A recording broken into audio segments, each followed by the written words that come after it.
Hey guys, Matt. Next 72 hours. I promised a video on some knives. Had a few parangs made, which are sort of like the Indonesian equivalent to a machete. They're a little different to a machete. I prefer them to a machete. So I thought I'd do a quick video on a couple of the knives I have from Indonesia, some of the new ones and some of my older ones. So just hang in there for a second and I'll flip over the camera. Okay, so there's some of the knives I have from Indonesia. I used to make knives, well, I still could, but I haven't set up my forge, so that makes it a little bit hard. So I probably understand more about knives than the average person, particularly around the steel. Now, this knife here in the front, it's used to be what they call a rat tail tang, or a hidden tang. Right now it is a hidden tang, but it doesn't go full length all the way through to the end here. This knife's probably, well, I probably inherited this about 18 years ago. It was secondhand when I got it, and I don't know the history, so this could be like a 25-year-old knife. So it had the original handle on. The original handle lasted about, probably at least 16 years, and it started getting a bit loose, so I asked, when I was living in Indonesia, I asked them to re-haft it for me. And what they did do was they pinned it here, and they didn't make it all, it's not completely all the way through. So it's a hidden tang through, probably about here, and they pinned it there. So it's not the strongest way to have a knife handle, but the point I wanted to make, I used that as a rat tail tang knife for some pretty serious cutting over a long period of time. It would cut literally trees down, small trees to reasonable sized trees and branches, and chop them all up with this knife. And that hidden tang lasted for that period of time. So for those of you who don't quite know what I'm talking about, I've got this blade here.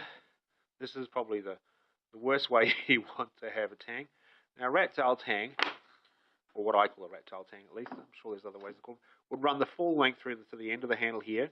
So the wood handle will go all the way to the end, and then you would have a rivet or a cap or a screw at this point, and it would lock the handle into the blade. That's, as I said, this was originally like that, and I've had it recently modified when that old handle got too old. This is leaf spring, so it's actually a very resilient knife. Holds its edge pretty well. It actually takes an edge pretty well. I've just sort of quickly zipped the linisher over them on my finest sandpaper, just to clean up the blades. Of course, these are all carbon steel, not stainless, so they get a bit of colour in them. So when I'm about to sharpen them, I actually end up giving all the surface a clean. So just put that one aside. So this is a classic Balinese style knife. You can see the work in the blade. This is not an expensive knife at all. It would be a medium range knife. I won't give you a price for it because I'd be guessing, but it's not. For a really good ornate knife with a beautiful wooden sheath and handle, you're looking between $20 and $30 in Indonesia. So this would probably be, like a $3-4 knife, maybe no more than $6 Australian. That would come with a sheath. This originally, a friend of mine bought it for me. It's a Tarajan parang. You might have seen me and referred to it before. So it's the same. I had the same guy do the same handle on this. This originally, it's a terrible concept. The blade ended into a short sort of tang here, very similar to that. Probably not that much longer than that, to be honest. Maybe a little bit longer. So what I did was that handle didn't last very long. I sacrificed some of the length of the blade. I ground the blade down so there was a fair amount of tang in here, and so the tang goes quite a way back and it's pinned in the middle. So yeah, this has actually been very resilient. And of course, getting to the point of this is these new knives that I've had just recently made up in Indonesia. Now, this is a full tang knife, but because the metal is at this point is straight, I've used epoxy in this part of the handle here to actually just fill in the gap, so you can sort of see there's a bit of a gap. So probably when I say full tang, probably the metal ends up here, and they've extended the wooden component past here. Now I could actually make this into a hidden tang that would have the same strength as a full tang, just by making the wood handle slightly larger to fully encapsulate the tang, which is what I will do once I've tested these knives. I'm happy with the steel, because I just want to make sure that the actual temper on them is good, and that they're hardened correctly. Otherwise, what I'll do is I'll take the handles off and I'll retemper them. So this steel is made out of concrete cutter steel from a concrete cutter blade. You probably see those around town cutting up the asphalt on the roads, making a terrible noise with lots of water spraying everywhere. This one here is made by a different blacksmith. It is slightly, as you note, this has got a slight, if you can see the blade itself has got a slight curve in it. It's quite a nice looking shape. This blade here is slightly straighter on the top. Still, and would probably fraction, I don't know, it's not much in the weight. From the tang, you can see the other one is slightly larger, and you can see from the one that I normally carry, I'll take a bit of a shot from up here, so you can see from the tangs lining up that this one I normally carry is slightly shorter, and I just have these ones made slightly longer. This would be the bare minimum knife that I'd want to carry if I was going to think I might need a bush knife. This is what I would call like equivalent to a light machete. Probably could do it a little heavier, but actually I quite like it. It really has a good balance. It really chops really nicely. This over here is actually an Indonesian pruning knife. And this is really tough, strong steel. The temper in this is pretty hard. So if you chopped into a piece of wood and twisted it, you'd actually snap a chunk out of the blade or break the blade completely. And you'll notice that the actual, maybe you can't see on the camera, but you pretty much have from the edge to the back completely flat. There's no bevel. So like this knife here on the back, completely flat. On here, there's a beveled edge. This is actually called, some people call these a chisel cut or chisel style blade. I don't particularly like them, mainly because I think they cut slightly weird. But you can get a good edge on them. There's nothing wrong with them. Just for me, I don't particularly like them. So this is a pretty flat. There's no real edge. It's almost like a professional, what they call a professional grind, where there's no bevel at all. Goes from there to there, and the same from here to here. So this will slice through quite soft green material really easily.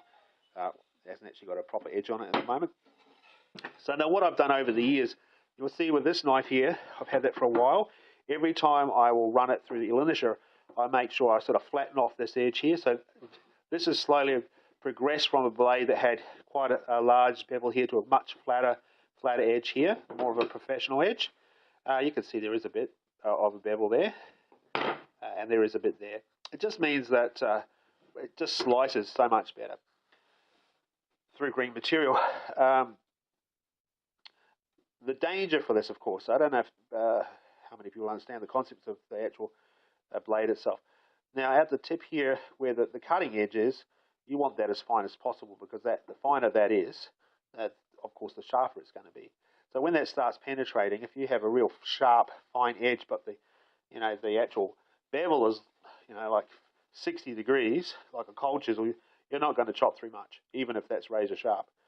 Now, the finer you make that bevel, or the grind, or whatever you want to call it, of course, the further it's going to slice through material, but the problem is it's a weaker edge. So if you hit something particularly hard, like a knot or a piece of stone or a nail in a piece of timber, you're really going to damage that part of the blade. So it's a compromise between what you want. Now I'm careful with my knife of what I cut, um, so I can afford to do that.